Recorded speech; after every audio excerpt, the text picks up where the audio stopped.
saya cinta, yang saya muliakan juga, di sini ada Bapak Bupati.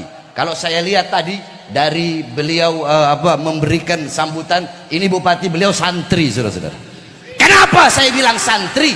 Karena yang didahulukan bukan pejabatnya, aparatnya, bukan yang saya cintai, yang saya muliakan, Bapak Wakil Bupati, Bapak Polisi, Bapak Tentara, enggak. Yang didahulukan oleh beliau ustadznya, habaibnya, guru-guru, para kiai, para abu. Ini beliau adalah yang dimana dikatakan khiyarul umara alladzina ya'tunal ulama. Sebaik-baiknya pejabat, sebaik-baiknya pemerintah, sebagus-bagusnya pemerintah adalah pemerintah yang datang ke ulama. Betul?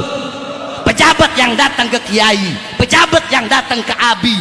Sebaliknya, wasyirarul ulama, dan seburuk-buruknya ulama, sebejat-bejatnya ulama adalah alladzina ya'tunal umara, ulama yang datang di hadapan pintu para pejabat. Datang kepada pejabat dengan tujuan dunia, tujuan pangkat, tujuan jabatan, tujuan uang.